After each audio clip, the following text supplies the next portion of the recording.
आज हमारे साथ खास मेहमान हैं कांग्रेस शहर महिला मोर्चा की अध्यक्ष व पार्षद शालिनी गौतम जी। शालिनी गौतम जी से हम इनके राजनीतिक जीवन के बारे में भी जानेंगे, साथ ही इनकी शिक्षा दीक्षा कहाँ हुई और इन्होंने कांग्रेस पार्टी को चुना तो इसके पीछे क्या इनका ध्येय था। आइए हम बात करते हैं शालिनी गौतम जी से।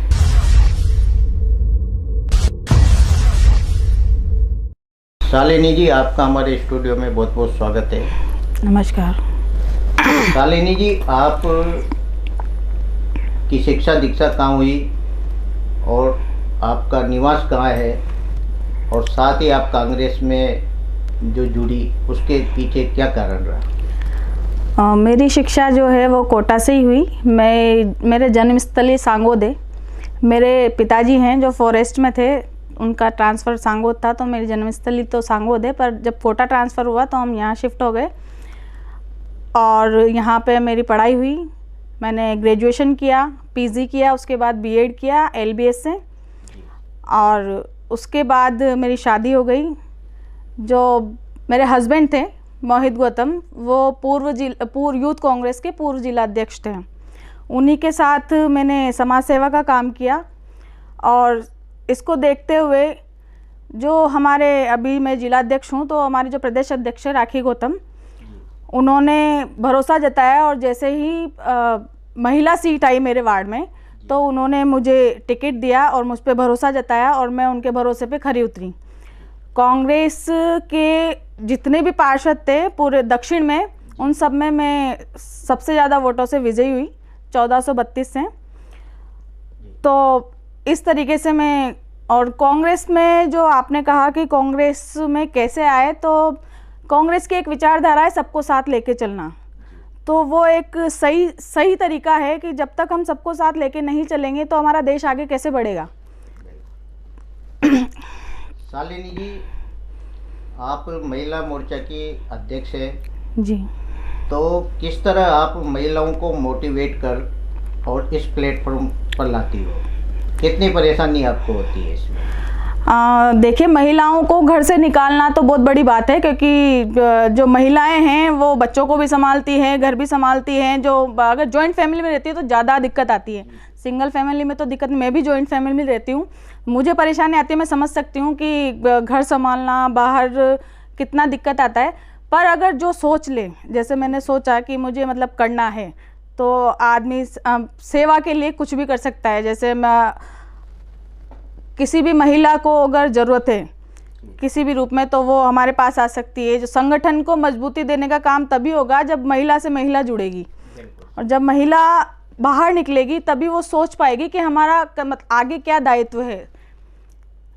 शालिनी जी, आप महिला अध्यक्ष है और संगठन का काम भी बखूबी कर रही है जी। तो शहर में आपने महिलाओं के लिए या संगठन, कांग्रेस संगठन के लिए क्या क्या योजनाएं आप लेकर आई है और किस तरह आपने मीटिंगों के माध्यम से महिलाओं को जागरूक किया है? अभी मुझे महिला जिलाध्यक्ष बने हुए ज़्यादा समय नहीं हुआ है। मुश्किल से जब विधानसभा चुनाव हुए थे उसी के बाद ये घोषणा हुई कि मुझे जिलाध्यक्ष बनाया जाता है, तो मुझे इतना काम करने का मौका नहीं मिला। फिर भी जैसे ही ऊपर से आदेश आते हैं हम मीटिंग रखवाते हैं, और जिस भी महिला को आवश्यकता पड़ती है वो हमारे पास आती है, तो हम उनका कार्य करने के लिए बेशक हमेशा जाते हैं।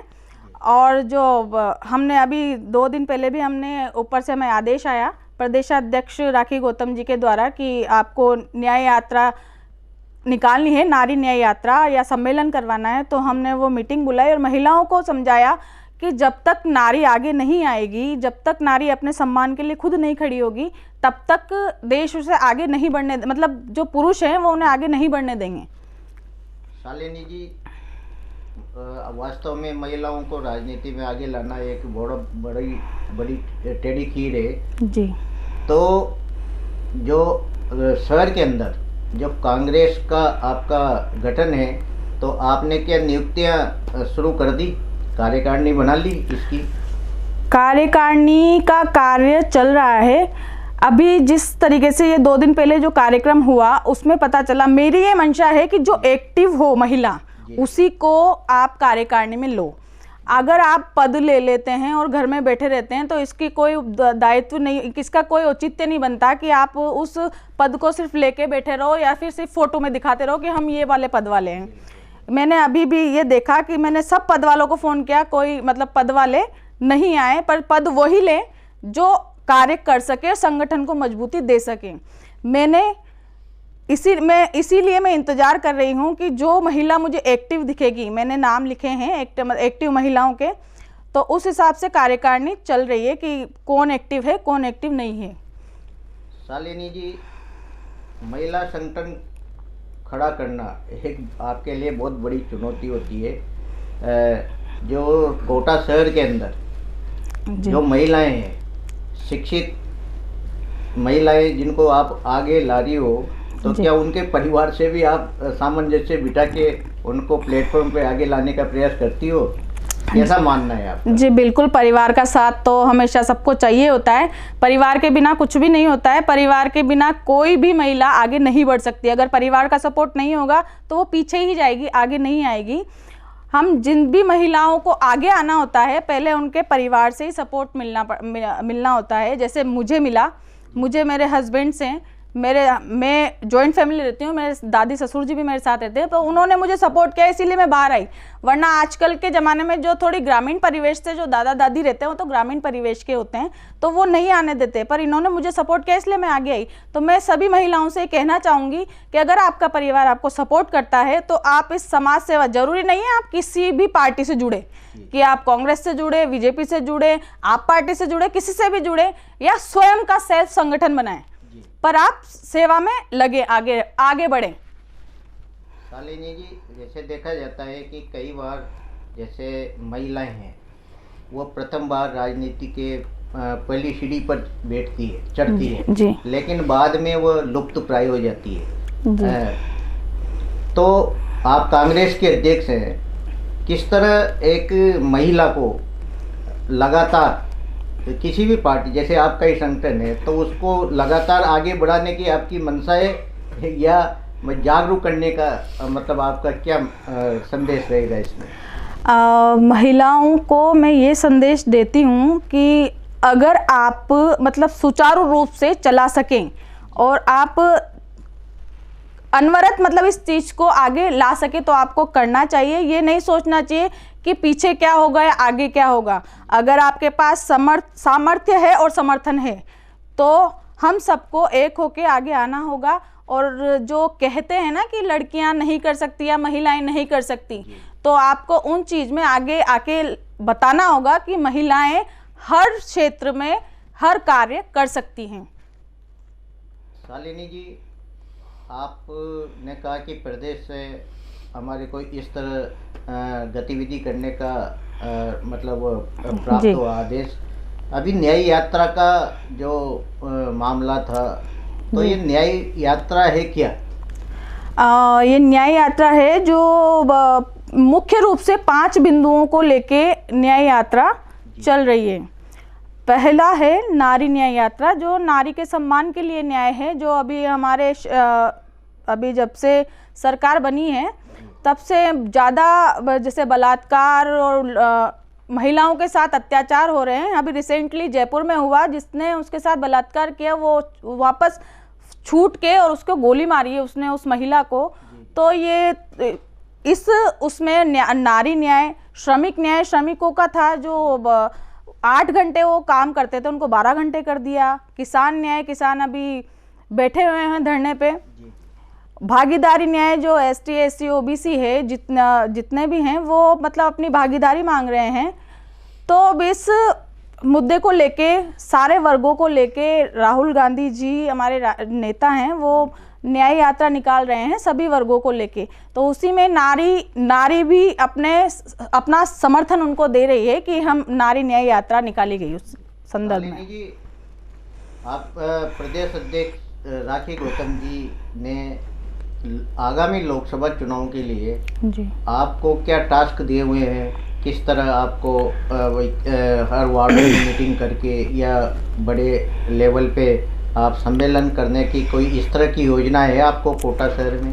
अभी तक तो ऐसा कोई भी हमारे पास नोटिस या ऐसा कुछ भी नहीं आया है, पर फिर भी हम अपने स्तर पे घर घर जाकर लोगों को समझा रहे हैं कि जो अभी सरकार बनी है, यहाँ पे बीजेपी की सरकार बनी है, ये सिर्फ वादे कर रही है, वो हवा हवा होते जा रहे हैं। जो भी इन्होंने कहा कि महिला पुलिस डेस्क बनवाई जाएगी और Romeo squad, anti Romeo squad लगाए जाएंगे, तो अभी तक तो कुछ हुआ नहीं है।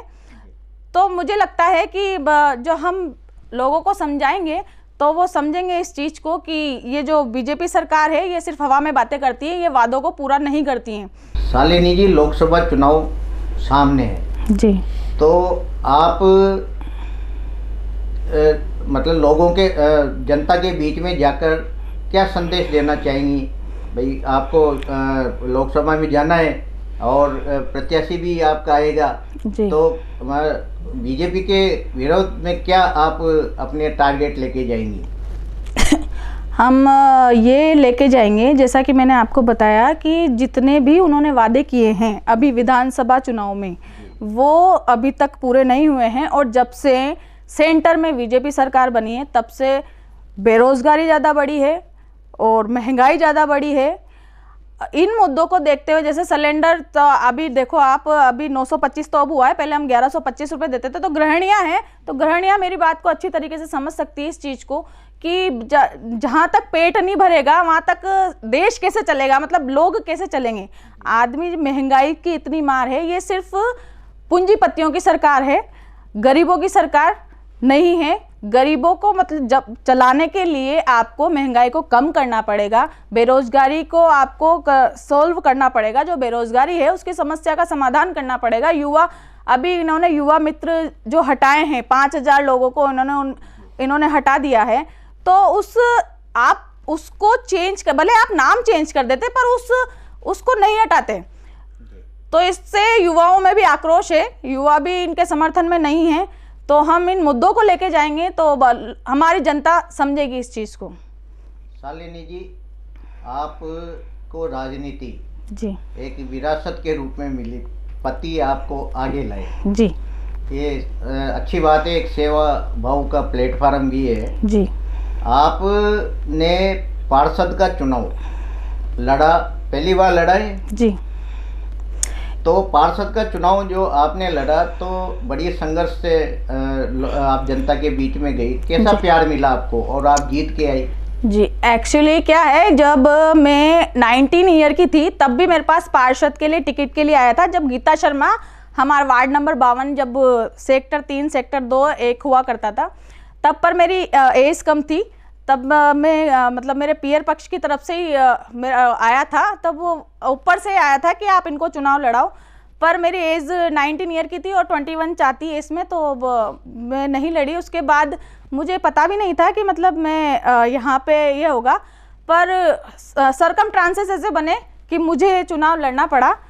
और मैं उस समय मतलब 5 मंथ प्रेग्नेंट भी थी, तो सबने मना भी कर दिया था कि नहीं कोई दिक्कत नहीं। पर मैंने कहा नहीं, जब अपन सेवा कर रहे हैं तो राजनीति एक अच्छा फील्ड है जिसमें आप और लोगों की सेवा कर सकते हो। तो मैंने वो चीज़ ली और लोगों का मुझे प्यार इतना मिला, वो आप मेरे मतों से देख ही सकते हो कि मुझे जब 1432 से मैं जीती, तो जब कोई भी इतना नहीं, और जिस क्षेत्र को आप बीजेपी का गढ़ कहते हो वहाँ पे सब इतने, इवन मेरे जो फादर इन लॉ थे वो टेंशन में आ गए कि यहाँ पे तो सब ना यूँ कह रहे हैं कि ये तो बीजेपी का गढ़ है और ये तो हारेगी। तो जब मैं जीती तो मैंने सबसे पहला फ़ोन उन्हें ही लगाया, पापा मैं जीत गई, टेंशन मत लो। शालिनी जी, आपका स्नेह रहा जनता के बीच में जी। तो आप इतने मतलब हजारों मतों से जीती जी। तो ये एक कार्य सेवा जो होती है जनता के बीच में, ये उसका ही परिणाम माना जाता है। जी। मैं जानना चाहता हूँ शालिनी जी आपसे, आप कोटा दक्षिण की पार्षद हैं। जी। कोटा दक्षिण में जो आपके वार्ड में क्या क्या विकास आपने करवाए जनता को? हमारे वार्ड में हमें पहले 1 करोड़ का जो बजट मिला उसमें हमने पार्कों का विकास करवाया, जहाँ पे टूटी फूटी फुटपाथ थी जहाँ लोग घूमते थे, तो उनको विकास करवाया। जहाँ पे डोलियाँ टूटी हुई थी तो डोलियाँ हमने बनवाई और नालियाँ बनवाई, और अभी भी नालियों का काम बाकी है बजट के कारण, क्योंकि बजट नहीं है तो उसके कारण। और रोड बनवाए जहाँ पे जैसे वो सीवरेज का काम जब पूरा हो गया तो जहाँ पे आवश्यकता थी वहाँ डांबर रोड बनवाए, जहाँ आवश्यकता थी वहाँ सीसी रोड बनवाए। और लोगों की सेहत को देखते हुए हमने जिम भी बनवाए हैं, और 2 पार्क में हमने जिम का निर्माण करवाया है, ओपन जिम जो होते हैं, और योगा शेड भी बनवाए हैं।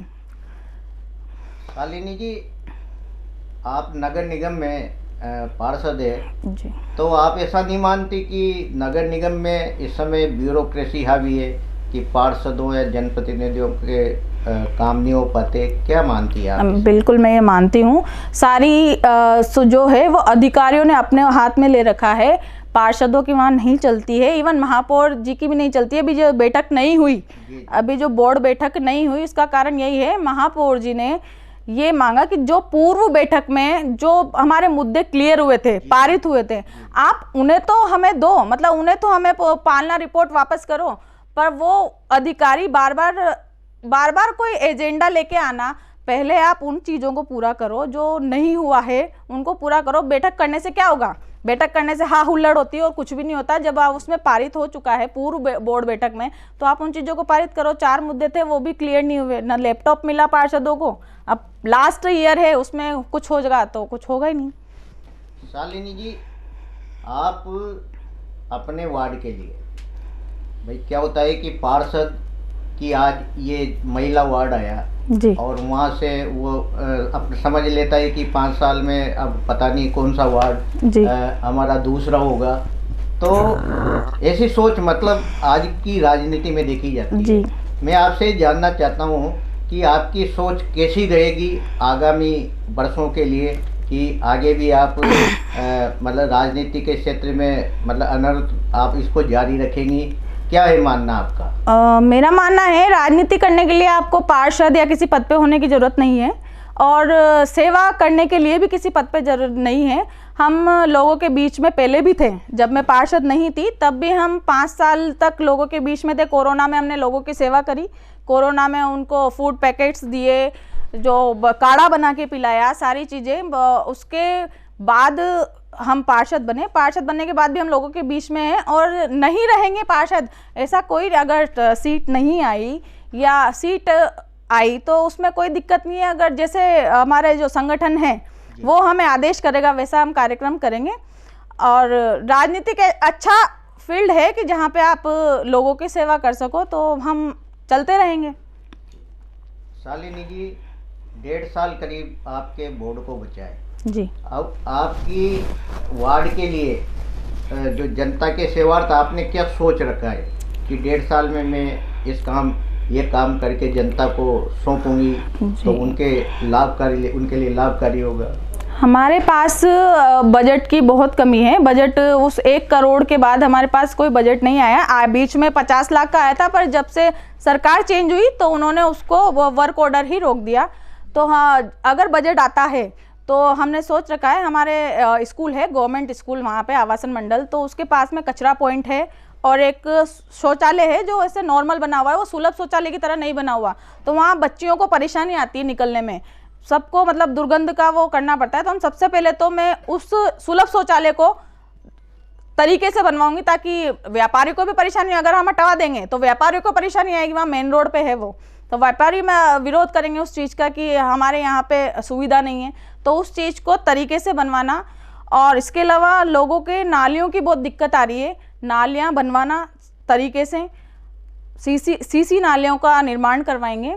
और भी काफ़ी हमने सोच रखा है ताकि लोग, हमने पहले भी सोचा था कि वो CCTV कैमरे लगवाए जाएं ताकि चोरी नहीं हो। आजकल चोरी भी ज़्यादा होने लग गई।